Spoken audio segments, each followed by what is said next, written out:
somewhere. Where? West Coast. Okay.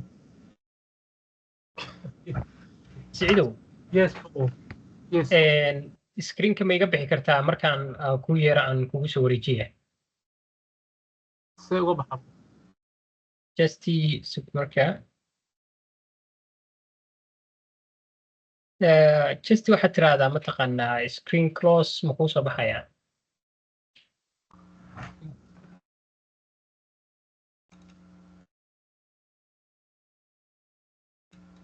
Ka waran ana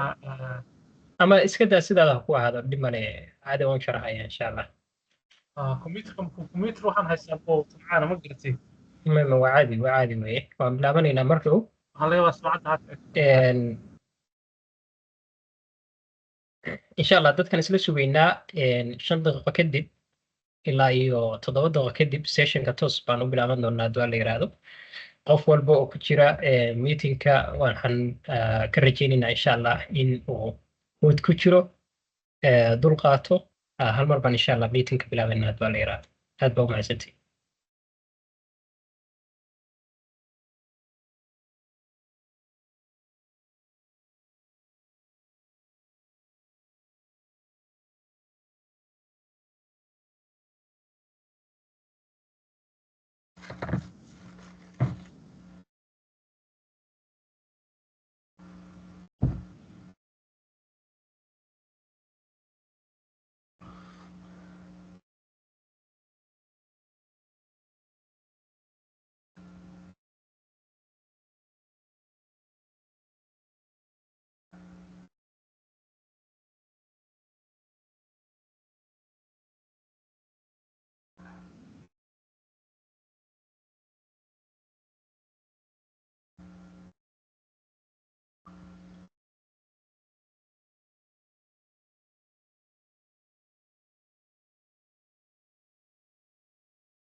سعيد صلاة المغرب قرمات تكتان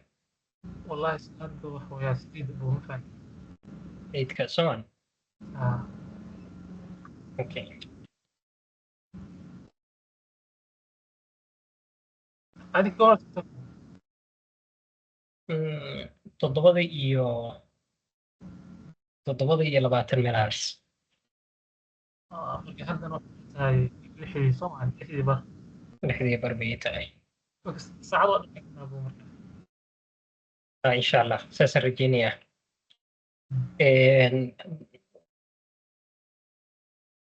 daqiiqad kadib waa bilaabaynaa insha Allah si inuu sii diyaar garow Aamin waa diyaar.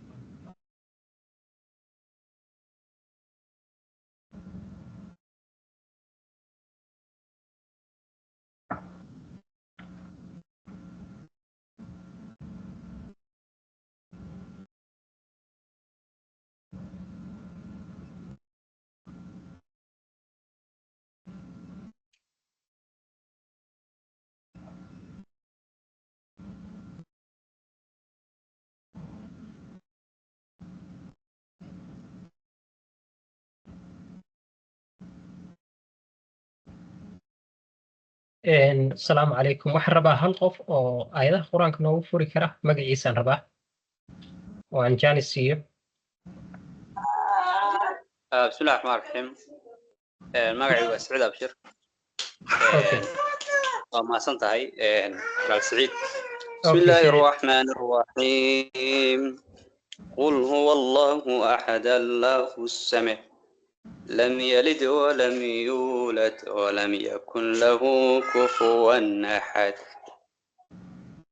صدق الله العظيم وصدق الرسول الكريم أديات بوما سنتهي سعيد السلام عليكم ورحمة الله وبركاته dhammaan inta kasoo qayb gashay meetingka iyo martida kulankan Dr. Saciid السلام عليكم soo dhawaada aad iyo aad baan waxa weeye idin soo dhaweynayaa meel walba aad joogtaan marka koowaad magacaygu waa Cabdinaasir waxaan ahay groupka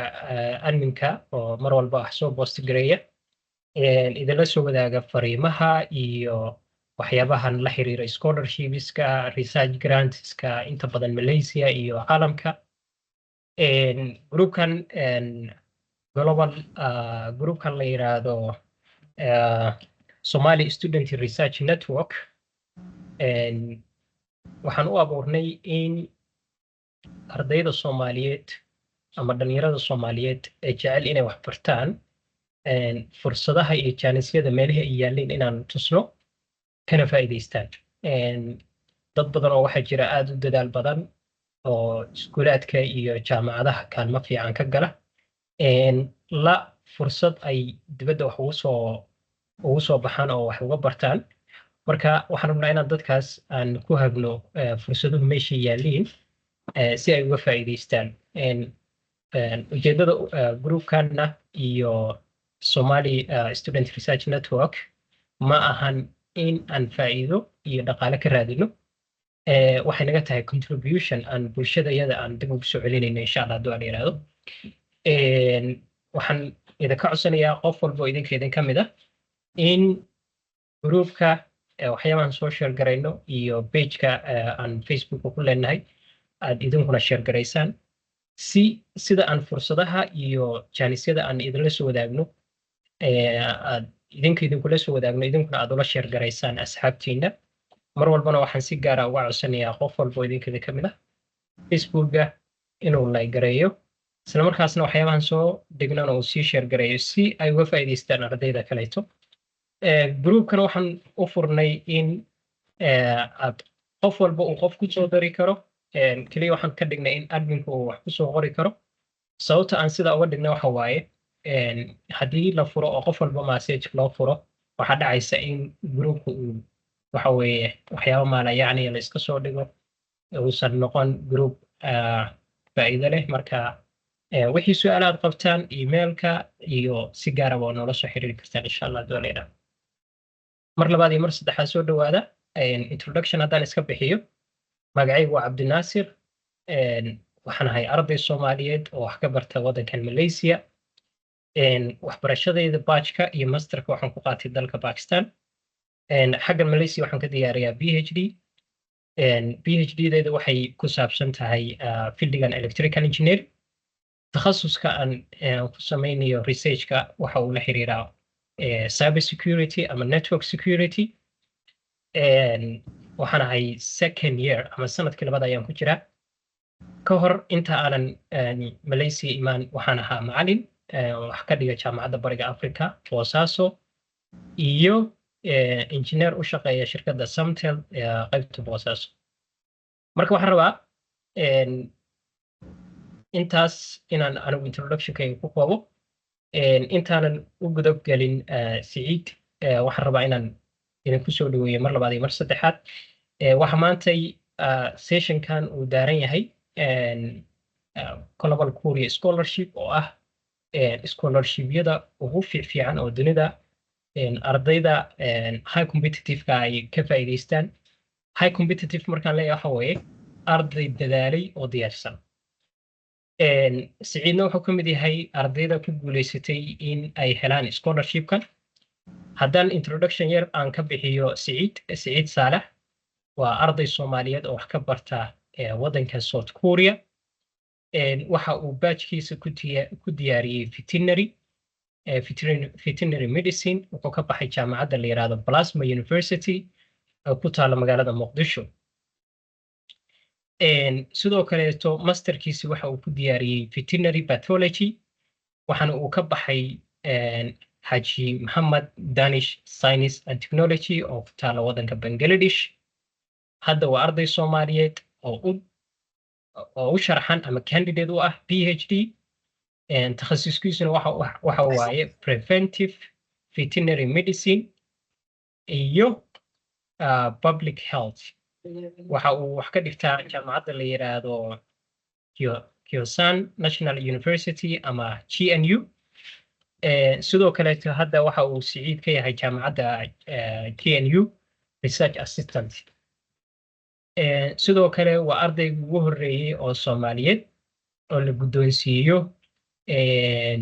scholarship-kan isagoo ah PhD. ardayda ka horreysay intooda badan waxay ahaayeen master. ardayga ugu horreeya PhD scholarship-kan ku helo waaye. waxaan rajaynaynaa insha Allah inaan maanta ka faa'iidaysano. scholarship-kan waxa uu yahay qaabka loo xariisto waqtiyada uu furmo dokumentiyada waxyaabaha lagaaga baahan yahay information-kaas inuu idinla share gareeyo si aad uga faa'iidaysataan insha Allah haddii la yiraahdo. aad iyo aad u mahadsantihiin. Siciid ku soo dhawow session-ka. intaanan kugu soo dhaweyn Siciid adoo raaliya session-ku Siciid wuxuu qaadanayaa ilaa 45 minute.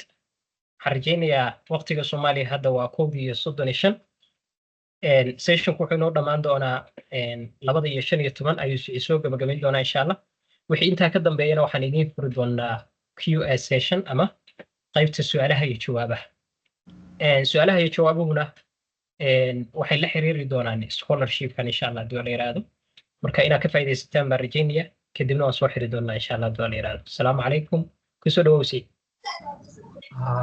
السلام عليكم ورحمة الله تعالى وبركاته. كمان والسلام يا سوقي بلياشة. سوق الإنسان وأنا أدعو مع العليم. إنجينير عبد الناصر وبنتي برنامج كان اسمه قابي وسوق الحرية. في الرباع إن شاء الله بإذن الله تعالى ما تدري إن وحير تبه يحب دقة وحصل شو سوق كوريا. دقة وحصل ورنتي سنة والبعث في سعر Soomaaliyeed وقف. marka waxaan doonayaa insha Allah بإذن الله تعالى inaan si qoto dheer uga hadlo qaabka loo soo xareeyo scholarship-ka dokumentiga la isku rabo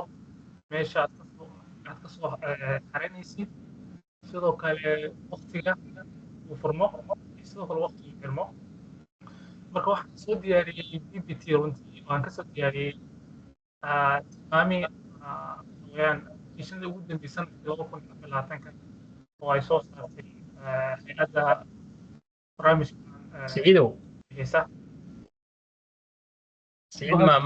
mar waxaad miyaa ka daaran ogaa codkaaga waxa ku jira shucaac. taqadan xiraya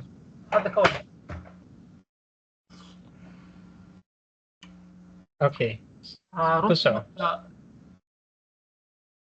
hadda ka waran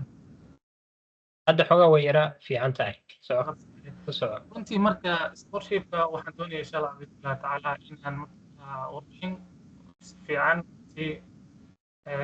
kooban way runtii laakiin qofka u baahan waxaa khasab ah isagu in mataqaanaa uu geliyo waqti badan akhriyo uu sidoo kale istaago erey kasta una isku dayo inuu fahmo marka runtii deeqdan waxbarasho ayaan rabaa inaan ka hadlo number one waxaan ka hadli doonaa yani taariikhda scholarshipkan waxaa la bilaabay 1967 sanadkaa waxaa lagu cusubay 6 arday sidoo kale 2006 ayaa waxaa la bilaabay ardada heerka koowaad sidoo kale 2008 ayaa waxaa la kordhiyey ardada nambarka waxaa la gaarsiiyey 745 qof sidoo kale 2010 ayaa waxaa isbedel magacii oo magacii hore ahaa Korea Scholarship waxaa loo gudbay GKS ama Global Korea Scholarship 2015 ayaa waxaa la bilaabay seedka sidoo kale 2020 waxaa la kordhiyey nambarka deeqda waxaa la gaarsiiyey 1320 qof hadda xilligan la joogo waxaa ka baxday oo iskoolka arday gaaraysa 15 qof sidoo kale ka timaaday 150 waddan oo kala duwan iyadoo waxay ka timaaday GKS ilaa 1907 marka barnaamijkan waxaway mishkiisa ama xogtiisa waxa weeyaan waxaa bixisa dowladda South Korea waxaana mataqaanaa si gooni u bixisa wasaaradda waxbarashada ururka sidoo kale barnaamijkan waxaa si gooni ah u maamusha oo mas-uul uga ah hay-adda la dhaho NAID oo ah hay-adda qaranka ee qaabilsan tacliinta ardada caalamiga ah waxaa ku xiga waxyaabaha loo asaasay ama sababaha iyo muhiimadda loo asaasay barnaamijkan ay dowladda Korea u asaasay number one waxaa ka mid ah in ardada caalamiga la siiyo fursad ay ku bartaan tacliinta sare jaamacadaha ku yaala Korea iyagoo ku helaya shahaado sidoo kale waxaa loo asaasay barnaamijkan in kor loo qaado xiriirada ka dhexeeya Korea wadamada ay siyaasada waxbarasho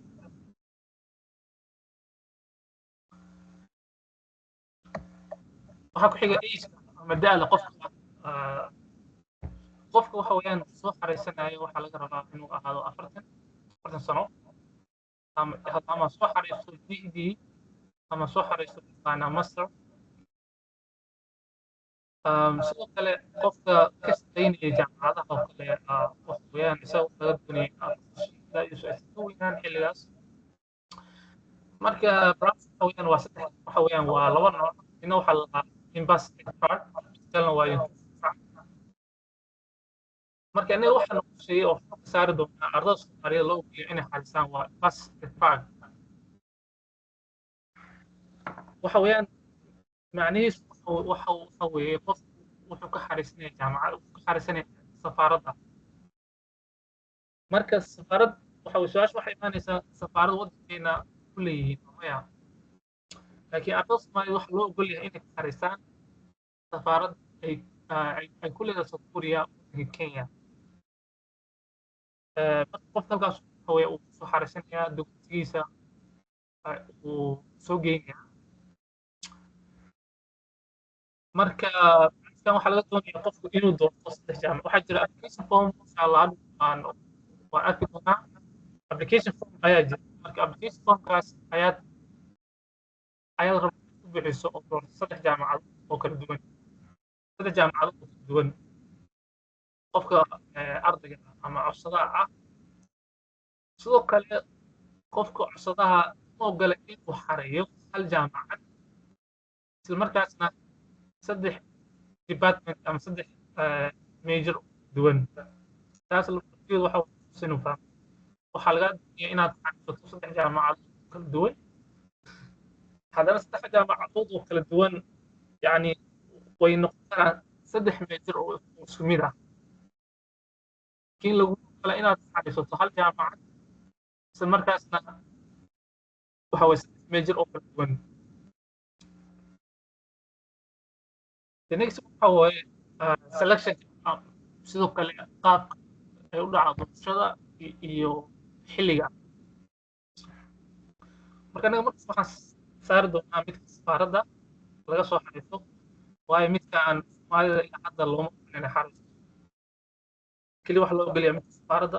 safaaradduna sidaan hore u sheegin waxa weeyaan safaaradda ay ku leeyihiin waddanka Kenya halkaas ayaa laga doonaya in ardaygu ka soo xariisto marka barnaamijku waa ilaa waa saddex weeye ama 3 stage ama 3 phase haddaynu dhahno kan waxa weeyaan wareeg koowaad oo ah safaaradda waxay samaynaysaa selection doorasho tusaalahaan kale arday baa soo xaraynaysa arday fara badan marka ardaydii fara badneed hadda waxay samaynayaan inay ay kala saaraan oo u fiiriyaan qofkii shuruuda soo bixiyey kadib qofku ay kala saaraan oo ay safaaradda kala saarto dadkii waxay samaynaysaa interview qof walba waxa loo diray email يعني أرضي كده waxay samaynaysaa interview adiga week hore ah email ku soo qoraysa waxay ku leedahay yani interview baad soo wareegtay hambalyo marka xilliga ku soo interview kadib interviewga kadib markuu muddo adiga ilaa 3 week ilaa 2 week kadib sidoo kale safaaradda waxay kusoo diraysaa email kadib markaa waxa weeyaan aad ka soo baxday interview aad noqotay qof marka kaas waxaa isku dhaca hal stage waaye halka stage waxa waaye number 1 waa document review document in la fiiriyo ardayda shuruudaha soo bixisay iyo interview marka halkaas waa hal wareeg waxa la lahaa step 1 markaad ka soo gudubto document reviewga interviewga labada waxa weeyaan waxa aadaysaa step 2 oo ah hay'adan loo NID sida caadiga ah hay'adda maamusha waxbarasho iyada go'aan diyaarto qofkii dad waxbarasho siinaysa qofka u qalma kadib iyadoo meelaha bilbahaasanka iyo wax la jira sida caadiga kadib iyo ma salaha interview marka waxa ku iska si guuran baa u interview oo safaaradda ah iyo interview oo jaamacadda ah marka kuliyahan waxay sanayaan inay dhigaan adiga bil bar kadib waxa lagu soo diray haddii aad ka soo gudubtay document review stage labaad ee waxbarasho maamusha adigu sida shaqaad meelahaas kadib waxa way haddaad ka soo gudubtay stage labaad waxa way waxa aadaysa jaamacadda marka sidii marka lagu sheegay marka soo xareysanaysa barnaamijka waxaad buuxinaysaa form 3 form marka 3 form waxa laga rabaa inaad 3 jaamacadood kala duwan aad doorato kadib waxa waan kula aydiga jaamacadihii si dirayaan dokumentiga ay kadib markii loo soo diro jaamacadaadii jaamacadii kale markii la qorayaan waxay leeyihiin soo qoraya haddii ay rabaan waxa laga yaabaa qaarkood inaysan interview kale aysan qaadin sababtoo ah inaan soo bixin shuruudaha jaamacadda dhigtay laakiin sida caadiga mar walba email bay ku soo haddii ay kugu soo cashmaan interview iyo haddii aysan kugu soo codka saa'id u gogoa codka background noise ay jiro okay siciidow waa codkaaga waxaa ku jiraan noise baa ku jira ma marwaxad baa ku agtaalla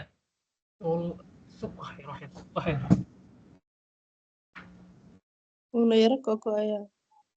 okay waan saxaynaa insha allah laga yaabaa internet issue inuu jiro hadda ka waran hadal aan si fiican ku maqlay laba jir soo noqonaya keliya kadib waxaan ka hadlayay waa stageka saddexaad weeyaan stageka saddexaad oo ah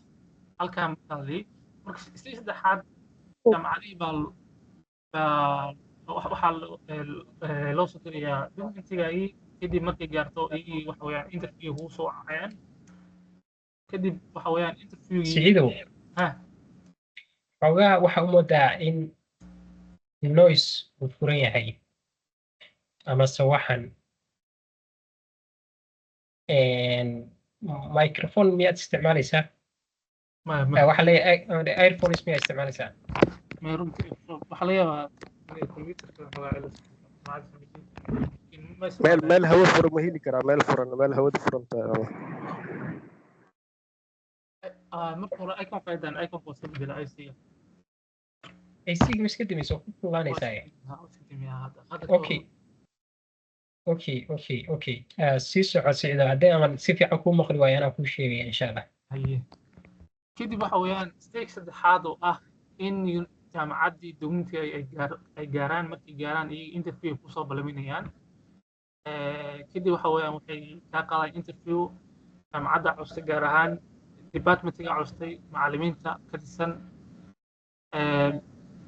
kadib iyaga waxa weeyaan muddo meelaha 3 week ama bil kadib ay kusoo jawaabayaan haddii ay ku qaateen oo ay ku aqbaleen kadib waxa weeyaan marka stage saddexaad aad kasoo gudubto waxa macnaheedu waxa weeyaan scholarship waa heshay waad ku guulaysatay weeyaan kadib waxa weeyaan waxay sameynayaan yani kama dambaysa inay ku dhawaaqaan ardada yani scholarship deeqa sanadka heshay inay dhihi meesha waxa weeye waa timeka waa waqtiga sida caadiga waxa weeye markii la joogo kan safaaradda wuxuu furmaa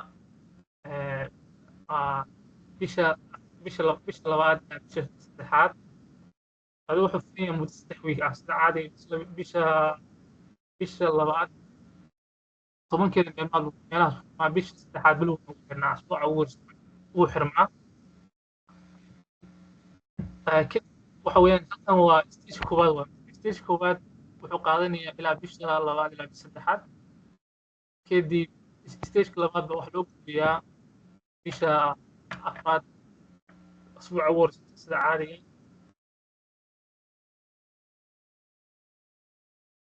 kadib waxa weeyaan wuxuu soo dhammaanaya bisha afraad dhammaadkeeda kadib waxaa loo gudbiyaa stage saddexaad ama wareegga saddexaad oo wuxuu qaataa bisha shanaad dhammaadkeeda sida caadiga mar wuxuu gaaraa bisha lixaad sida caadiga jaamacaday ku xiran tahay kadib bisha lixaad dhammaadkeeda waxaa lagu dhawaaqaa ardada markaa deeqda qorshe heshay sanadkaas okay meeshan waxa weeyaan buundooyin kale iska rabo marka iyagu waxay qaataan buundooyin yani qof walba ay ka doonayaan ardayga ay rabaan deeqda qorshe inay siiyaan ama jaamacadaha ama sidoo kale qoliya deeqda qorshe bixinaya laakiin si guud waxaa la iska rabaa yani markii loo qiimeynayo boqolley waa inuu ardaygu ka sarreeyaa 80%. sidoo kale haddii uu qiimeynayo barnaamijka fog waa inuu ardaygu helaa meesha ugu hoose waa 2.64 sidoo kale haddii lagu qiimeynayo 4.5 waa inuu helaa 2.80 sidoo kale haddii uu yahay lagu qiimeynaya 4.5 inuu helaa 2.91 sidoo kale haddii lagu qiimeynayo 5 waa inuu helaa 3.23 marka mar walba waxay ku xirnaa doontaa jaamacadda nidaamka isticmaalaysa laakiin inta sida caadiga ilaa nooca la isticmaala 4.5 4.3 and 5 sidoo kale siciidow xoogaa codka waa gogo'aya waxaan malaynayaa daatada aad isticmaalayso ama wifi-ga aad isticmaalayso inuu xoogaa daciif yahay wallahi hadda codkaa si fiican sii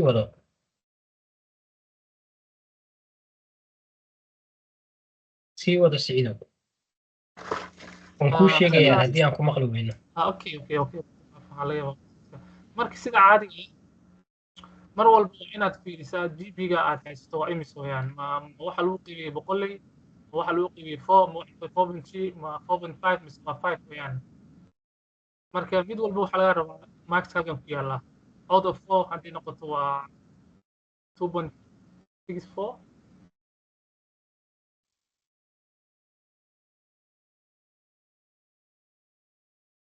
okay marka meeshan waxa weeyaan waa barnaamijyada ay bixiso South Korea ay u bixiso ardada Soomaaliyeed oo loo geliyo inay xarisan sida caadiga ah ilaa hadda waxay siiyaan deeq waxbarasho ardada heerka labaad iyo heerka saddexaad sidoo kale ardada waxay xarisan karaan barnaamijka researchka ama sheedka laakiinse welito ma jirto in ardada heerka koowaad dugsiga waddanka ku samaysay Soomaaliya inay siiyaan deeq waxbarasho heerka koowaad ah waxaa suurtagala in lagu soo daro sanada soo socda ama sanadkan ma hubo laakiin waa suurtagal weeyaan marka anaga hadda waxaan xoogga saaraynaa oo target ah waa ardada doonaysa master inay diyaariso PhD waddanka ay ka diyaariso marka sida caadiga sanadka koowaad qofku waa inuu bartaa luqadda Koreanka hal sano anigoo kale waxaan imaaday 2021 imaaday waddanka hal sano luqadda bartay 2 sano waxaan bartay jaamacadda hadda alxamdulillah 3 sano ay dhamaatay insha allah sanad ba ay haray rabbi ilaahay raalli marka qof walba waxaa laga doonayaa nooc walba ha noqdo master ha noqdo PhD ha noqdo ama research ha noqdo dhammaantood waxaa khasab ku ah inay qaataan hal sano luqadda Koreanka waxayna rabaa bishan ku daro sanadoo kale marka aniga markaan imaanay waxaa jirtay inay labada jaamacadood jaamacadda luqadda iyo jaamacadda takhasuska inay hayaan laba jaamacadood oo kala duwan oo sida caadiga laba magacadood oo kala duwan ku yaala sanadoo kale luqadda waxaan kusoo qaatay magaalada Saudi caasimada hal sano laakiin jaamacadda majorka waxaan diyaarinayaa magaalo kale oo waxay u dhowdaan magaalada labaad waddanka caasimadda labaad ee Busan oo kale u dhow ayaan hadda wax ka baranaya marka runtii waa intaas u fahmaa laakiin hadda sharci waxaa laga bedelay sanadkii lasoo dhaafay 2023 laba sano ka hor ayaa waxay sameeyeen in ardaygu hal jaamacad uu ku dhigto waxa uu ku barto sanadka luqadda iyo majorka laakiin marka hore waxaa jirtay qofka laba jaamacadood jaamacadna kusoo qaadan doonta luqadda hal sana iyo jaamacad majorka haddaa master diyaarinaysa 2 sano haddaa PhD diyaarinaysa sana marka jaamacadda majorka qofku isagaa dooranaya marka hore sida caadiga laakiin jaamacadda luqadda iyagaa ku qoraya haddii waxbarasho bixinaysa ayaa soo qoraya laakiin hadda waxaan waa wixii hore waa gudbay waxaa loo gudbay inuu hal jaamacad uu doorto jaamacadda ku doorto oo aqbalaadda admissionkeeda ardayga ku guuleyso sida jaamacaddaas wuxuu ku qaadanayaa sanadka luqadda iyo majorka 2 sano 3 sano majorka marka waxaa jira application la iskala meeshan waxa weeyaan waa foomka insha allah waxaan doonaa mataqaanaa waxaa jira study in India oo website ah marka website waxay ku jiraan wax walba aad u baahan tahay xogta dhan marka number 1 waxa horeeya application form iyo personal statement study plan iyo research proposal kaliya inta badan midkan waa optional waa iska caadiga inta badan waxaa loo baahan yahay jaamacadda ku xirtaa jaamacadda kala faleeyba easy diyaarnayso inta badan loo soo dir research proposal sidoo kale waxaa la iska qabaa hal qoran oo submission letter ah ama loo waran arki doontaa si application-kiina sidoo kale warqadan invitation letter waxa way caadiga u baahan yahay ardayda diyaarinaysa researchka sida caadi waa 6 bilood ama sanad marka muhiim maaha sidoo kale waxaa jira application-ka oo DK submission agreement oo laga rabo qofka inuu bixiyo oo website laga helayo sidoo kale personal medical assessment oo isagana sidoo kale application form la buuxinayo ah oo la rabo in document soo raacayo sidoo kale waxaa la dhaho applicant parents yani warqad cadeynaysa qofka codsada waalidkiisa hooyadii aaboo kale oo ka keentaa passport haddii ay dhalasho isku noocay loo soo sameeyo okay primary application oo faahfaahsan baan la joognaa number 1 application form-ka meesha waxaan ku qoran waxa Siciido codkaagu waa naga sii yara xumaanaya okay ku sii soco waa u soo yara dhawow okay number 1 waxaan doonaa waxaan rabaa inaan ku weydiiyo wifi-ga ma ka fog tahay wifi-ga xaafadda ku yaal okay ku sii soco okay ma waxa weeyaan waa application waxaa la iska rabaa application form marka application form waxaa laga rabaa ardayga diyaarinaya masterta ama PhD diyaarinaya ama research maanta waa laga wada rabaa sidoo kale formka labaad waa personal statement waxaa laga rabaa dhammaan study planka waxaa laga rabaa arday diyaarinaya master ama raba in diyaariyo PhD ama master ardayda kale lagama rabo ama option isagu haddaad haysato waa kusoo diri kartaa haddii aadan haysana wax dhibaataa male application form waxa weye formka afraad oo ah research proposal waxa weye dhammaantu waa optional waxa weye keliya waxaa required oo laga rabaa ardayga researchka diyaarinaya formka shanaad waxa weeyaan waa 1 letter recommendation oo waxaa laga rabaa dhammaan waa laga rabaa sidoo kale formka lixaad oo ah letter of invitation waxaa laga doonayaa keliya ardayga oo diyaarinaya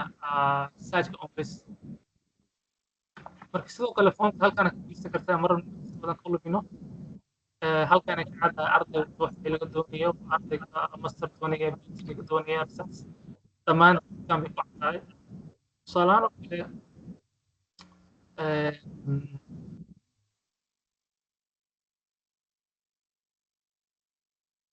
meeshaan waxaa ku jirto kale imtixaanka topic exam waxa weeyaan waa imtixaan la qaato oo luqadda Koreyaanka inta badan ardayda mataqaanaa Korean ka qaadata marka qofka hadduu haysto kale optional weeyaan sidoo kale meeshaan kale waa English luqadda sida aalad oo kale qofka haysanaysa soo diri karaa oo shaqada ka mid ah laakiin waa optional weeyaan marka waxaan u jeednaa additional bonds yani dhibco dheeriya waxaa la isku siiyaa barnaamijka waxay bilaabeen sanadkii lagu dhaafay 2023 ayaa la bilaabay marka waxa weeyaan inta badan waxa la isku siiyaa waa luqadda weeyaan ama luqadda English ha noqoto ama luqadda Koreyaanka ay baleeyin noqoto marka bonds dheer marka qofku waxa aad u wanaagsan mar walba inuu luqadda Englishka uu soo qaado certificate gaar ahaan certificate inta badan ay tixgeliyaan bonds ku bixinayaan waa IELTS ama TOEFL sidoo kale imtixaankooda topic topigiisa ama Koreanka oo Korean language marka boonsigu way kala duwan yihiin waxay ku xiran yihiin qofka si levelkiisa tusaale ahaan halkan oo kale qofka haysta boqolkiiba yani qofka haysta levelka 5 oo 6 waa luqadda Koreanka ee 6 level level 6 marka qofkaasoo kale wuxuu haysta waxaa la siinayaa 100 cod runtii sidoo kale 90 dhibcood oo dheeri ah la siinayaa qofka haysta levelkan oo sidoo kale TOEFL-ka IBT haysta numberkan sidoo kale IELTS haysta numberkan marka mar walba waxay ku xirnaa doontaa scoorka yani levelkaada ka haysato luqadda Englishka ama Koreanka tusaale kale luqadda Koreanka waxa ugu hooseeya waa level 1 qofka waxa weeye basiga marka qofka haysto kale waxay siinayaan boqolkiiba 60 oo dheeri ah marka dad waxa weeye macnaheedu waa inuu qofku soo diyaariyaa luqadda Englishka sida caadiga ah Korean qofku barto waqti badan buu u baahan tahay qaadanaysaa haddana qofku intuu waqti badan geliyo kii online hadda waxaad arkaysaa Coursera kale luqadda Koreanka oo dhammaystiran level 2 level 3 ilaa level 6 oo la bixiyay Coursera sidoo kale oo ka heli kartaa marka markasta adeeg naa doontaa laakiin mar walba waxa weeyaan qof waxaan kula talinayaa soo qaato shahaadooyinka English أنا صراحة kale waxaan xareynayaa waxaan haystaa IELTS markaan Bangladesh way intaan ka imaan ayaan soo diyaariyay IELTS-ka marka waxaan dhihi karaa waxba mataqaanaa ii fududeeyey horta qofkaha waxaa ka mid ah IELTS waayo sanadka waxaa la qaataa 2 arday Soomaali si walba loo qorsheeyay in la qaato aniga iyo Soomaaliyeed aan soo helnay marka sanadka 2020ka runtii isagana waxa weeyaan waa si fiican wada sano markii dambe isbaranay wuxuu ii sheegay in uu Kenya uu tegey oo halkaas soo diyaariyay mataqaanaa luqadda IELTS-ka muddo 6 bilood ah saana khaldanayn uu ii sheegay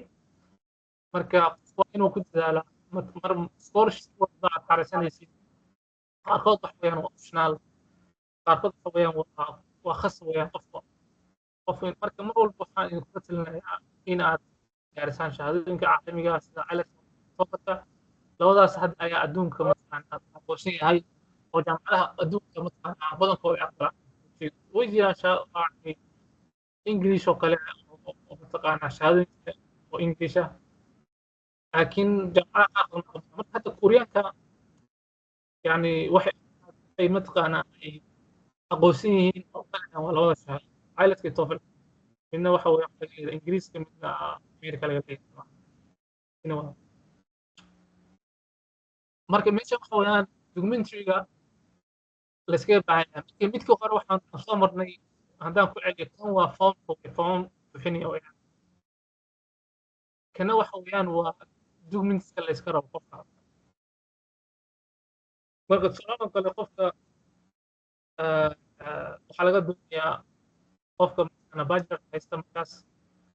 inuu la yimaado certificate-kiisa sidoo kale script-ga sidoo kale qofka doonaya inuu diyaariyo BD waxaa laga doonayaa inuu la yimaado certificate masterta iyo transcript-ga sidoo kale ardayda mataqaanaa diyaarinaysa sidoo kale waxaa laga doonayaa mataqaanaa shahaado oo BD-da la yimaado ay soo xareeyaan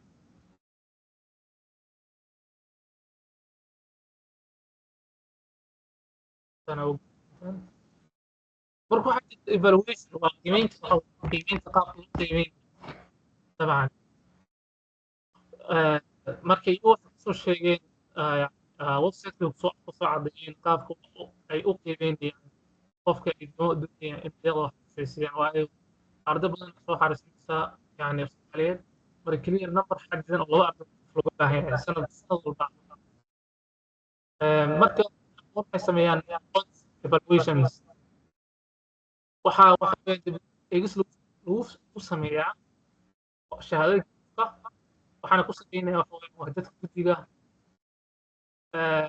sidoo kale qofka waddanka ka soo jeeda ama dhalashadiisa sidoo kale heerka aqoontiisa sidoo kale academic mataqaanaa buundooyinka sidoo kale buundooyinka sidoo kale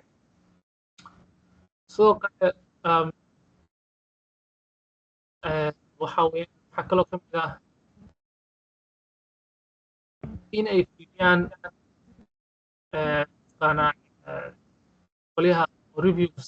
sameynaya ama guddigaas oo kale inay dug examination biyaan sidoo kale oral interview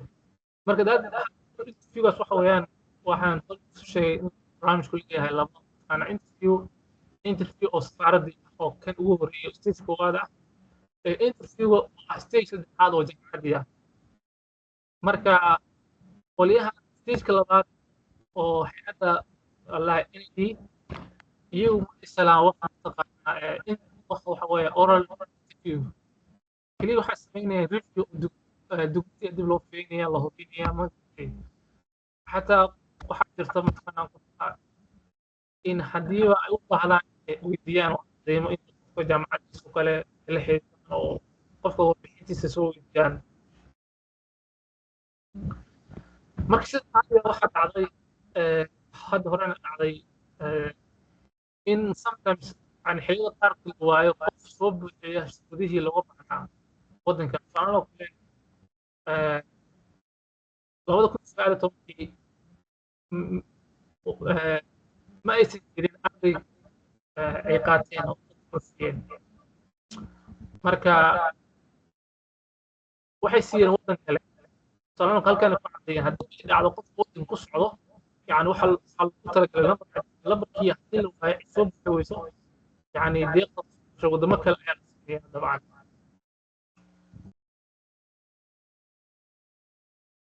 marka sidoo kale NID waxay xaq u leedahay mataqaanaa inay qof weydiiso mataqaanaa xogtiisa jaamacadda soo baxay meesha ku shaqaynayay dabcan haddii u baahato اوكي meeshan waxa weeyaan waa scholarship faa'iidooyinkiisa ama faa'iidooyinka ah sida caadiga ah scholarship wuxuu leeyahay qofka diyaarad marka waddanka ka imaanaya iyo waddanka ku laaban tusaale waxbarashadu dhamaysto yani khasa maaha waddanka in waddankiisa ku laabto marka waa mid soo guxin weeyaan marka haddii aad doonaysa waddanka ku laabato kale waxaa xaq u leedahay siinaya diyaarad waxay ku siinaya marka tigid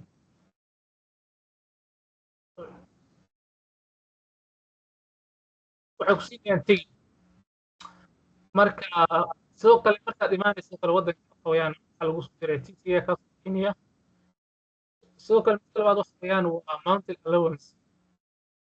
runtii qofka waxaa la siiyaa lacag bil walba oo deeq waxbarashada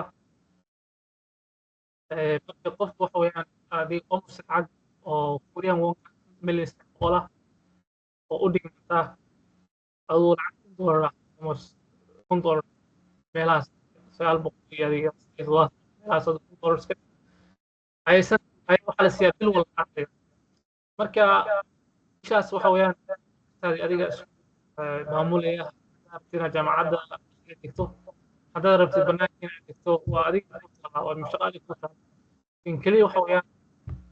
waxaa lagu siinaya lacagta marka adiga saad rabtid insha allah ay sii doonta haddaad dhigaysaa bannaanka dhigaysaa laakiin sida jaamacadda dhex dhigaan waayo jaamacadda lacag yar qof jaamacadda dhex dhigo sidoo kale waxaa jirta research report fee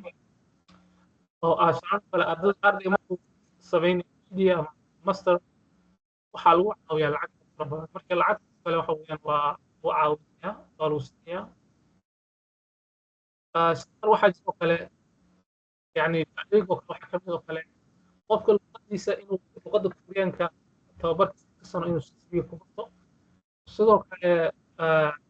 jaamacadda sidoo kale waa iskii weeyaan sidoo kale waxaa jirta kale yani sanadkii lasoo dhaafay 2024 waxaa dhacay isbedel tusaalahaan markii hore kale health insurance-ga ama caymiska caafimaadka free ahaa oo dowladda bixi jirtay runtii anaga lacag aan ku jirnay bil walba laakiin lacagta waxa weeyaan way noo soo jireen kadib 6 bilood kadib iyo lacagtii oo kublida dhammaystiran لكن سنة كان بيسي بعد waxaa la sameeyay isbedel uu ku dhacay oo ah ardayga inuu iska bixiyo yani xilka bil kasta lacag $60 inaad iska bixiso marka sidoo kale taas waxay ku timaaday lacagta scholarshipka ayaa la kordhiyay tusaalahaan oo kale imaanaya waddanka 2020 lacagta 1 milyan oo hal milyan Korean won marka sanadka lagu jiro bishii saddexaad waxaa laga dhigay bil isticmaal marka waxaa lagu daray lacag 300 oo won ah u dhiganta $250 $260 meelahaas u dhiganta ayaa lagu siyaadiyey marka waxaa keentay waxay sababtay in lacagta hay'adda insurance-ga dowladda marka hore bixin jirtay ardayga lacag ku bixinaya bila bixinaysaa markii uu ku ururto 6 bilood kadib way ku soo celinayaan akoonka ku soo celinayaan in hadda sanadka bishii saddexaad waxaa la sameeyey in ardaygu iska bixiyo sidoo kale lacagta waa la kordhiyey lacagta waa la kordhiyey runtii marka si guud waxa weeyaan yani faa'iidooyinka wax ka mid ah si guud uga hadlo number one qofku waxbarasho free helayo sidoo kale lacag bilaa la siinayo runtii aan dhihi karo waxa weye qof way ku filan tahay oo waa lacag ayaa markii loo fiiriyo waddanka iyo ciishada runtii iyo waxbarashada 6 sano anigu kala hadda 4 sano waxa weeyaan ana deeq waxbarasho marka 4 sano waxa weeyaan waxbarasho free ah iyo lacag bilaa ka salaysan runtii sidoo kale researchkiga oo lacag aad u badan ku baxaysa ilaa $200 oo la siinayo runtii iga taageeray qof bigdiin u sameeyo wax fudud maaha runtii waxay u baahan lacag aad u badan runtii marka qof yani awooda oo maanta Soomaaliya oo doonaya in uu sameeyo hadduusan waxbarasho waa adag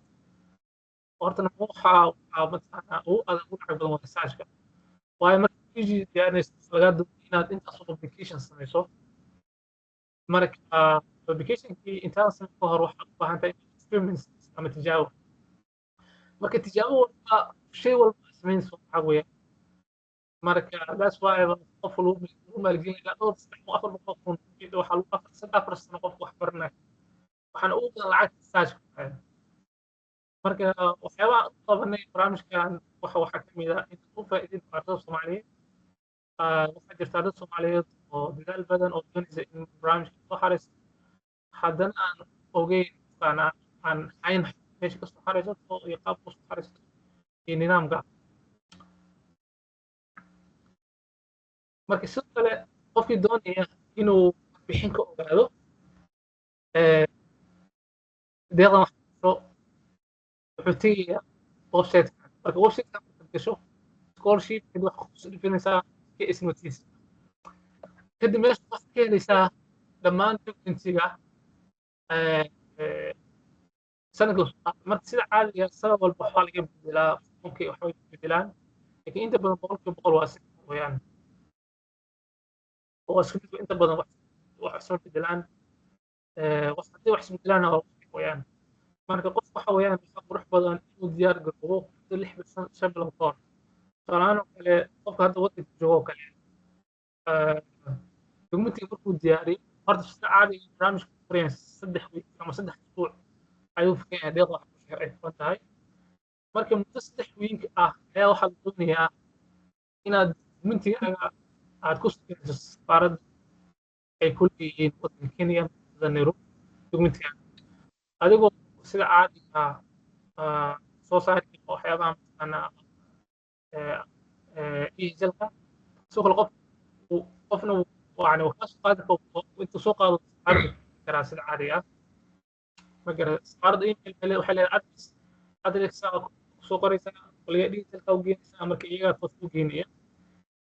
sidoo kale waxaan doonayaa inaan ku daro hal muhiim ah oo ah tusaalahaan oo kale markii documentiga la qaado safaaradda la geeyo waxaa jira application waxaa jira form la bixiyo oo Excel ah marka waxaa laga doonayaa muddo markii safaaradda xilligii gaarto muddo 8 saacadood oo 2 maalmood ah inaad ku bixiso foomka kadibna aad ku dirto email safaaradda sidoo kale waxa kaloo jirta waxaad booqan kartaan website-kan kow midda kale waxa weeyaan waxaa la mid ah website-ka safaaradda ay ku leeyihiin South Korea Kenya website-kooda waxaa lasoo dhigaa dhammaan xogta scholarship-ka iyo dukumentiga la iska rabo almost isku mid weeyaan sabab waxay u mooyaan ma garatay waxa oo farqi uma dhexeeyaan keliya waxa muhiima maaragtaa inaad labada dhiso sidoo kale waxyaaba ku weydiinaysa jaamacado kale bixinta soo kale waxaan soo sheegay qofka in laga doonaya inuu 3 jaamacadood oo kala duwan u doorto oo yani 3 major oo ismid ama duwan adig ku xiran tahay in waxaa la doonaya qofka inuu xaris يعني أكيد فوق تفضل من هل جامعات واستحمل الكلام ناس وكذا حوالين فخلط وين يعني حتى تسوي ما يجيبه وايش صبح سردها يحط كمان ما خرجنا كهالله حير دور الشد جامعات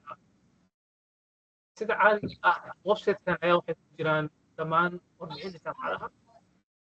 waxa u baahan tahay kaliya waqti badan geliso in badan akhriso ku xiliso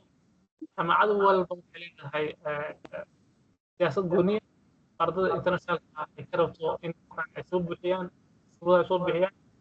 qaarkood sida caadiga ah iska rabaan oo IELTS iyo TOEFL ay kaa doonayaan in aad haysato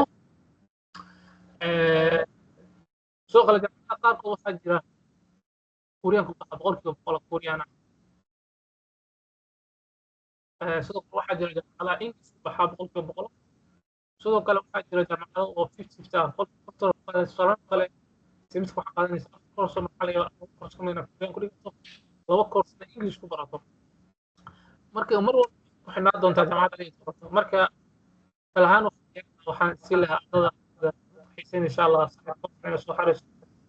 in ay jaamacad walba waxaan ay u akhriyo fiican gudaha ay doonayso luqadda ay doonayso macnaha levelka English tahay sidoo kale haddii ay tahay luqadda Kuuriyaanka sanadoo kale waxaa jirto kale sida caadiga oo basiga ah waxaa laga doonayaa ardayga sanadkaas waa inuu ku qaato level 3 waa sida caadiga marka level 2 waxa weeyaan qofku markuu level 2 baato ayuu kala u gudbaa jaamacadda majorka laakiin qofkan sida caadiga u yani sida caadiga weeyaan waxay يعني اكتشف لح بالوضع يعني قف اصلا قف ستيت اب اصلا حاجه توبيا او برد لها ايلتس كعملوا كله marka sanado kale hadii aad doorato jaamacad kaarta inaad ku gasho admissionkeeda ku xigta qofkanayso Kuuriyaanka waa inaad level 4 ilaa level 4 aad hesho yani inaad waxa weeyaan way adag shuruudaha kamid ah كل والله ويا الهانسي لها ظهر انتوس جامعة إن ويب سايت جامعة ويا ميجر كذا أو دنيا قد يكرر ليفل ولا تريميا وكوريا فورميا سوق لتوب على ليفل على كارب الوقت مركا سوق لقد سفارة يحوي تسعود بس هذه سفارة مرة عشان أتكيه لسان متقن كيستنتيس كوني أفلا تحس طبعا وحول وحول صوري السفارة سوق كلا عادي سيستان صوب لا ما فيش إلا بعد وبنام أنت الحرين يو إلى فيش لحد ما إلى تضباط لو هو أي صعداء مرة والبوحة ونشك أم حريك الوضع حريك إيميل وهي عادي إيميل الوصول فيها سوق الواحد عادي إن سفارة waddan walba ku leeyihiin inay soo geliyaan bixinta amaarada guulisto kale marka wareeg loo socday caadiga waxa la soo dhigaa wareegga labaad ee saddexaad inta badan stage-ka waxa maamusha oo caadiga ah safaaradda weeyaan iyaga interviewga qaada iyaga dadka interviewga kasoo gudbo iyaga mataqaanaa fiirisa markaas farta ku gelaysa laakiin stage labaad marka gudubto waxa weeyaan inta badan emailka mataqaanaa check aad ku gelaysaa mar walba ama sidoo kale waxaad booqan kartaa website-ka ay soo gelinayaan mataqaanaa wareeggaada labaad qofka u gudbayso wareeg saddexaad halkan waxaa kusoo dhigay mataqaanaa meelaha laga soo xiriiri karo sida caadiga يعني سؤال كل عيد وضع إلا عاوي sidoo kale midkan waa emailkiga meesha waxa waa linkiga si caadi inka waxaan filayaa hadda waa la isticmaalaa arday badan asxaabta Soomaali badan sidoo kale meesha emailkiga oo gaarka waa meesha shaqeeyo jaamacadda arday baan ahay sidoo kale shaqaalaha jaamacadda gaar ahaan la sanahay sidoo kale wax weeyaan waxaan rabaa inaan ku darsado hal arrin oo ah contactiga waxa weeyaan horta doon waxaa dhigay soo diyaarsado inuu diyaarsado mali maqlaa ها سيد سوق بقبيه واتبع عم بقوم عليه ها marka waxaa muhiim ah qofku isagu inuu diyaar garoobo dukumentigiisa diyaarsado waxaan waqti badan geliyo kadib waxa uu qofka markuu ku adkaato kala niyo waxba u adag bal caawi walaal لكن ما دون إنه قف يعني ديار عن يسوي كذا كلامي ودمتي هذا ويا حرج الشتاء الصومال عادية قف صومالي عادية إنه يسوي واحد قصة واحد دونته يعني وأكو أركته وحأوف إنه لو قف كلامي وأنا إيه حرج دمتي أقص دريا مركب مهمة واضح ويان وحن حق صارنا عن عودنا أرض يوديارسي وديار ومركب عاوية بهان لكن واحد من قف يسوي إنه شخصي ويدير جروبه تمام دومتي يسمع أخذي ووقت في عنه بديه أو حد ولا بالنسبة لا مش أقرب برشام قد جلسه وقد إنجليش كان هذا طبعا إنجليش يقاطه حد دون يسين كان كورسيرا يقاطه فلا الفاتك يقاطه كده فقادر بدن نحويه برات القدر كده امتحان كان يقصو امتحان كان هذا قل واحد كيلي ساعة كينيا يصب لغضوا عليه هذا مقالة كينيا مقالة أنا مروب iyo sababa wada marka waa maasantiin dhammaantiin insha allah barnaamijka waxaan rabaa inaan intaan kusoo gabagabeeyo hadda insha allah waxaan doonaa marka su-aalaha maasantiin سعيد وما سنتهاي دمان waxa weeye dadka ka soo qayb galay waxaan rajaynayaa inay wax badan ka faa'iideen Dr. Saciid oo runtii ah arday Soomaaliyeed oo wax ka bartay waddanka South Korea kana diyaariya PhD-da qaybta veterinary-ga insha Allah slide-kan oo details-ka oo dhan ay ku qoran yihiin group-kan soo dhigi doona insha Allah hadduu la yiraahdo iyo material-ka presentation-ka iyo sidoo kaleeto video-gan waxaan soo gelin doonaa insha Allah YouTube-ka mar labaad iyo mar saddexaad haddii ay wax ku dhaafeen waad ku ceshan kartaa insha Allah hadduu la yiraahdo waxaan rabaa insha Allah in aan siiyo dadka ka soo qayb galay oo meetingka ku jira qof walba oo farta taagay sida loo kala horeeyo ayaan jaanis siinayaa qofku wuxuu leeyahay hal su'aal isla markaasna waa inuu horay ka bilaabaa insha Allah su'aashiisa kadibna jaanis waxaan siinaynaa Saciid inuu isla markii uga jawaabo Saciid waxaan ka rajaynayaa insha Allah inaad waqtiga adoo kooban aad ugu soo jawaabtid insha Allah qofku ugu horeeyo aan jaanis siinayo waa Cilmi Xasan muudka iska qaad su'aashaada hore u gal yes waa mahadsantahay ustaad cabdinaasir iyo sidoo kale saciid su-aasha waxa weydiinayaa waxa waaye safaaradda ma waxa loo dirayaa dokumentiyada originaalka ah shahaadooyinka iyo waxyaabahaas mise copy ayaa loo dirayaa thank you waa mahadsantahay haye Saciid okay insha Allah ustaad cilmi waa mahadsantahay runtii dokumentiga waxaa lagaga baahan yahay inaad u dirto saddex xabo oo waxa weeyaan oo color ah iyo hal xabo oo caadi ah ma garatay marka waxaa looga baahan copy nafsato laakiinse markaad diyada waxbarasho aad hayso ugu dambeyn bisha 7aad bisha markaad fiisa qaadanayso markaas ayaa loo baahan inaad u dirto dhammaan shahaadooyinkaaga originalka safaaradda laakiin markaad xarinaysa waxaa u diraysaa waa original color aad soo saaraysa 3 xabo color iyo 1 xabo mataqaanaa cadaan ah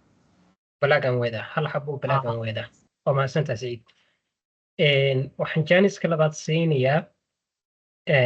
Sakariye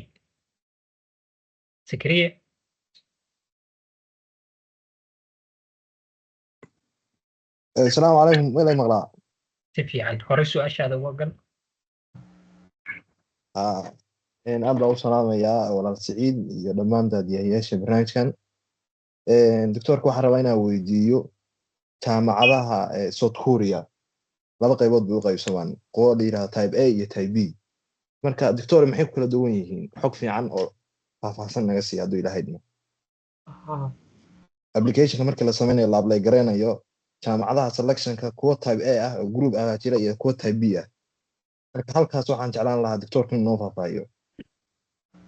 sababta waa maasinta runtii su-aashana si fiican u fahmay doctor ma fahantay si fiican baa lagu fahmay Sakariye guud iska saar waa mahadsantahay ayaa Saciid jaamacada waxaa jira table waxa weeyaan waxa ku jira jaamacado type A u keenay type B marka exactly horta hadda maan xasuusto laakiin waxaa qof qasabka ah in uu laba jaamacadood ku soo doorto type A ama type B adoo 3 jaamacadood weeyaan total marka hadda ma xasuusto runtii ma laba miya B ka soo qaadanaysa mise laba A ka soo qaadanaysa mise hal iyo laba miya marka si guud jaamacadu waa isku mid weeyaan jaamacadu laakiin waxaa khasab ah inkastoo haddaan in hal jaamacad inaad 3 jaamacadood aad doorto 3 jaamacadoodna aad ka soo qaadato table mid mise labo insha Allah application formka website gal insha Allah website keelita laakiin jaamacadu weeyaan waxaa khasab ah inaad labada table ba soo kala qaadato mid ka soo doorato aadan kaliya type A kaliya aan saddex ka dooran Saciid oo mahadsantahay waxaan filayaa type A hal jaamacad baad ka soo dooranaysaa type B na laba jaamacadood baad ka soo dooranaysaa haye waxaan ku xijinayaa cali muutis ka qaad hore su-aasha u gal السلام عليكم ورحمة الله وبركاته وعلى مقلافلا si fiican hore ugu gal su-aasha daa weydiiyo Ustaad Saciid waxaa weydiin lahaa medical testiga ma meel gooni iyo ku tilmaamayana jiro mise waxaa waaye haddaa muqdisho joogtay haddaa boorama joogtay meeshaa rabtay ayaa kasoo qaadanaysay midda labaadna interview jaamacadda oo embassiga ma online ah mise inaa meesha tagtay waa waajib ah waa mahadsantahay Saciid so waxaan rabnaa inaan mataqaanaa u qaybno labo ma waxaad doonaysaa inaad gasho imtixaanka kuuriyaanka luqadda oo topic hadda soo sheegnay mise waxaad doonaysaa luqadda oo sida IELTS iyo TOEFL oo iyagu mataqaanaa English ah Saciid waxaan u malaynayaa inuu ku weydiiyo medical test soma medical testiga waxaad ka soo heli kartaa cusbaalada waddanka ma garatay meesha joogto Garowe Boosaaso Muqdisho Hargeysa meel walba interviewga ma physical ba mise waa online waa Skype sida caadi Skype weeyaan interviewga Skype online waaye emailka waxa lagugu soo dirayaa linkiga kadibna waxa weeye xaggaasaa kasoo gelaysaa insha Allah haduu la yiraahdo waxaan jaaniska xiga siinayaa S Omar Saciid Omar السلام عليكم ما مقلع si fiican hore ugu gal أستاذ waxaan weydiin lahaa timeline hal mar inuu nagu celiyo timeline-ka waxaa ku qoran February March saas oo kale ku qoran website-kana waan ka fiiriyay hadeertaan sidaas uu slide ugu qornaa laakiin wax ma raacsano yacni sanadoo kale marka ma 2025 miya goormuu bilaabana hal mar timeline-ka ustaadu balna dulmar timeline-ka waxa weeyaan waxaan mataqaanaa ka sugaynaa qolyaha mataqaanaa deeq waxbarasho bixiya sida caadiga ah sanad walba timeline-ka waxaa laga yaabaa in mataqaanaa uu yahay mid slide-ka ma geyn kartaa Saciidow slide-ka uu ka hadlayo gadaal u laabo marka sanad walba waxaa laga yaabaa inuu yahay mid kala duwan ma garateen marka midkan hadda timeline-kan soo qaatay waa sanadkan 2020 oo waxay soo gudbeen bishii labaad caadiga marka bisha labaad bilowgooda ama bisha saddexaad bisha koowaad ay soo geliyaan website-ka study in Korea marka stage koowaad ayaa wuxuu qaataa ilaa bisha labaad ama saddexaad u qaataa yani sidoo kale stageka labaad ay wuxuu qaataa bisha April dhan ilaa bilowga so stage saddexaad ay wuxuu bilaabmaa bisha shanaad dhaweeda iyo bisha shanaad dhammaadkeeda sida caadiga bisha lixaad wax way dhammaadkeedana waxaa lagu dhawaaqaa ardada markaa sanadka guulaysata waxbarashada marka insha allah mar walba website insha allah marka sanadka la gaaro bisha labaad markaas fiican u hubiyo sidoo kale sidaan hore u sheegay safaaradda ayaad mataqaanaa soo fiiri kartaa ama noqon kartaa website-ka soo fiiri kartaa insha allah waa mahadsantahay mar walba guideline-ka ayaa waxaa ku qoran detailska xilliga first round-ka la qaadanayo second round-ka third round-ka ardayga mar walba uu sii gudbana mar walba waxaa loo soo dirayaa email I hope in intaasaan kusii daro waxaan ku xijinayaa maxamed cabdixakiim السلام عليكم ورحمة الله وبركاته وين سلام دمانتين دكتور سعيد دكتور عبد الناصر بدوق مع سنتين طبعا قابضا قروح بدن iyo wax walbaba su'aasheeda aan hore u galo su'aasheedu waxa weeye dr Saciid waxaan ahay arday jaamacad ku taala Malaysia wax ka bartay soo ma waajib compulsory bay igu tahay inaan Kenya embassy tago aan Kenya documentiga waxay ka xareeyo mise aan embassy oo dal kasta u leeyahay ayaan ka xareyn karaa formka أنا هذا كل ماليشيا شو قام ماليشيا كحرين كلام حرام السلام عليكم. السلام عليكم ورحمة الله تعالى سودو ورنتي واحد السبعة إنها تكحريسو سفارة كل صوت كوريا كينيا مقالة سنة دمتي على جيس أو درتو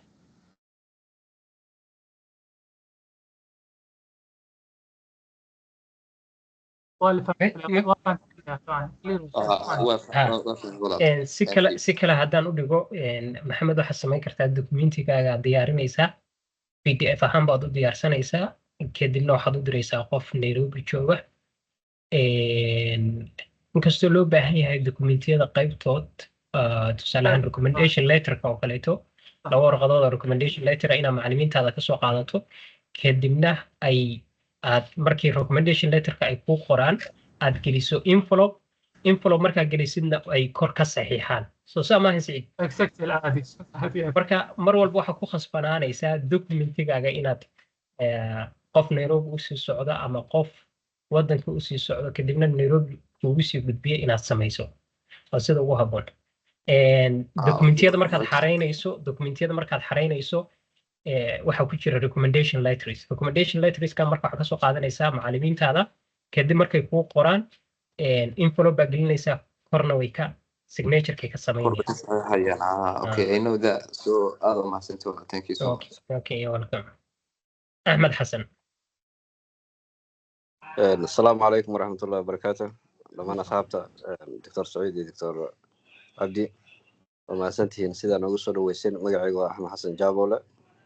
waxaan ka mid ahay arday Saciid ku team ahaa Dr. Saciid ku team ka ahaa Bangladesh Mr. Saciid waxaan ku weydiinaa hal su'aal maadaama barnaamijka gabagabo uu yahay TOEFL-ka ama IELTS-ka ma waxa jiro buundo ama marks cayiman oo loogu talagalay ardayga mise waxa waaye natiijo walba oo TOEFL-ka uu ka keensado ama IELTS-ka uu ka keensado uu ku apply gareyn karaa uu ku codsan karaa أستاذ أحمد جابور وأنا سنتهاي هذا السلام يا رنتي ولا واحد سنتهاي جامعات السعودية مش كل سنة ويا السعودية ويبغى واحد فرصة يعني قفت قسمها إنه هستو سوى كلمة قسمها أنا إنه داخل الجمهورية وهستو كاستعادي في نادو جامعات دورته هذه دون على الطفل يعني سبورك ولكن كذا كارت أي doontaa kale waxaa doontaa yani waxaa jira basic sample 5 qof ka sareeyo 5% ayaa la hadda yani jaamacadu aqaan 5.5 ka sareeyo ilaa 9 saacadi oo intaan ka IELTS-ka marka mar walba waxaa muhiim ah inaad jaamacadda inaad xarayso 3 jaamacadood jaamacad walba si gooniya xogteeda u raadaysid luqadda ingiliishka iyo kuuriyaanka levelka iska rabaan ay ka doonayeen ardayda ay rabaan inay qaataan سعيد ما دميس ah وما سنتهي haddii aan pointiga xogaa ku sii daro IELTS-ka iyo TOEFL-ku waa optional laba arday oo Soomaaliyeed ayaa sanadkii la qaataa JKS labada arday oo la qaadanayo haddii ay 10 qof soo xareeyaan mar walba qofka IELTS-ka haysta wuxuu ku jiraa plus points buu haystaa priority-ga koowaad buu ku jiraa marka haddii markaad soo xarayso aysan jirin arday aan haysan IELTS-ka oo kaleeto waad wada simantihiin laakiin mar walba haddaad IELTS-ka haysato ama 5 band hayso ama 6 ama 7 mar walba wuxuu ku noqonayaa plus points marka qof walba waxaan ku dhiirigelinayaa inuu IELTS-ka oo kaleeto focus ka saaro grade fiican ka keeno jaamacadaha uu xaraysanayana uu fiiriyo requirement-igooda si marka uu jaamacadaha u codsado ay u aqbalaan waayo jaamacadaha qaybtood aad bay waxa weeye rangiyo sare ku jiraan marka waxay u baahan yihiin arday high competitive ah marka intaasaan rabaa inaan kusii xoojiyo waxaan ku xojinayaa Sumayo adnaas wax yar baan rabaa inaan ku daro arrintaas wax yar haye waxaan rabaa inaan ku daro qofkii rabaa inuu helo warbixin jaamacadaha hadda uu buuqo karaa website-kan Saudi halkan oo ah Study in Korea marka dhammaan waxaa jira jaamacado waxa weeyaan waxay heshiis leeyihiin hay-adda bixisa ardayda waxbarasho marka dhammaan jaamacadaha qofku yani xaraysan karo meeshay ku yaalin waxay dhex yaalin ku helaysaa website-ka kadib jaamacad walba si gooniya akhriya u dhexgeli dhammaan waxa ku yaala mataqaanaa levelka doonayaan ingiliishka iyo sidoo kale luqadda kuuriyaanka wadaba marka website insha allah sidoo kale waxaad ka heli kartaan safaaradda South Korea ku leeyihiin Kenya iyadana mataqaanaa dhammaan jaamacadaha xogtooda ku jiraan iyagoo mataqaanaa Excel file ah dhammaan jaamacadaha waa mahadsantahay Siciid su-aasha ugu dambeysay ayaan waxaan siinayaa Xamdi Jamaal kusoo dhow ka faa'iidayso insha allah last question mahadsantihiin su-aasheeda waxaa waaye IELTS-ka maadaama uu leeyahay general iyo academic jaamacadahan waxay ku jeenayaan inaa general galo mise inaa academic sameeyo ustaad mahadsantahay Xamdi soo dhow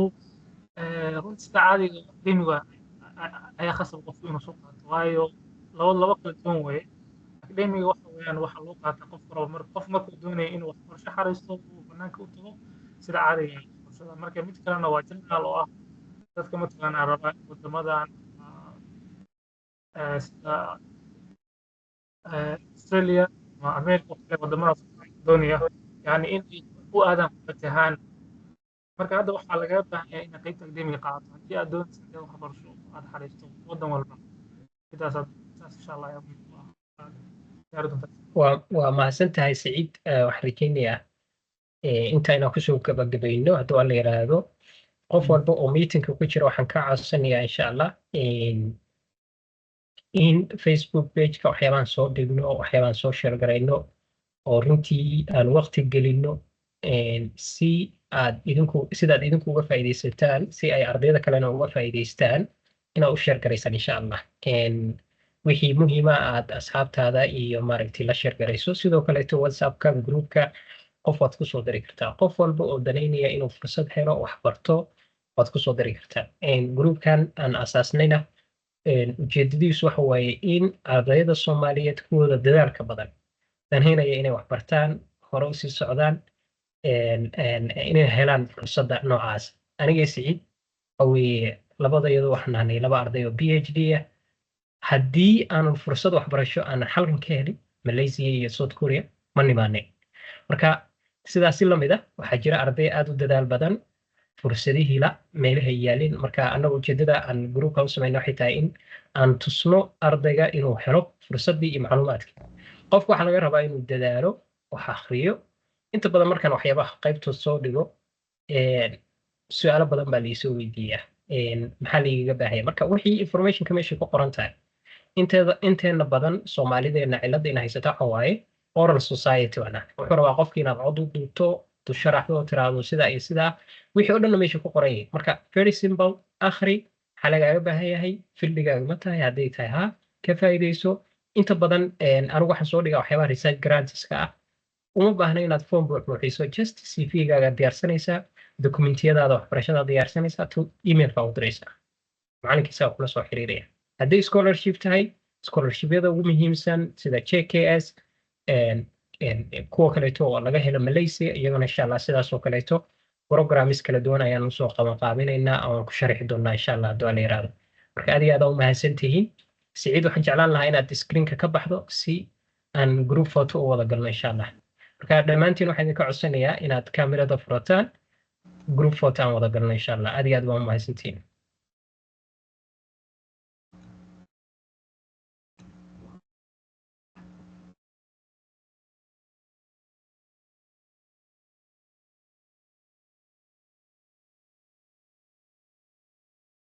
Okay, stop sharing there. Okay. Stop sharing.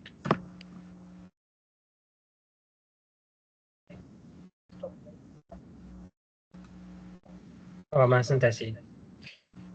Marka qof walba waxaan jeclaan lahaa intiina awooda inaad kaamirada furataan aan hal sawir wada galno insha Allah idinkoo mahadsan.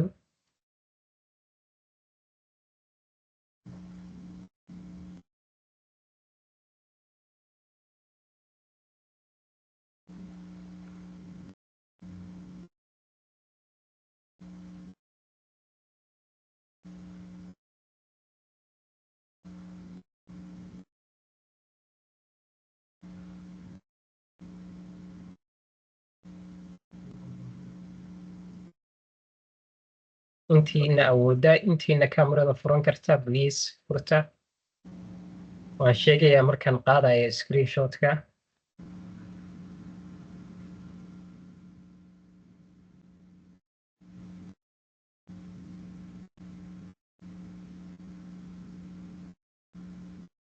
haya 1 2 3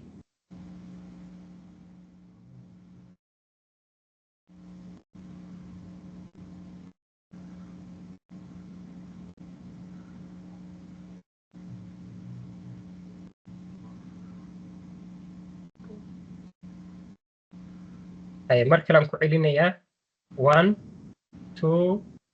3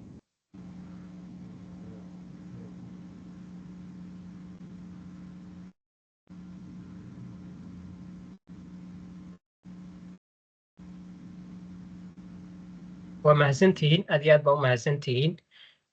wixii su'aalo ah insha Allah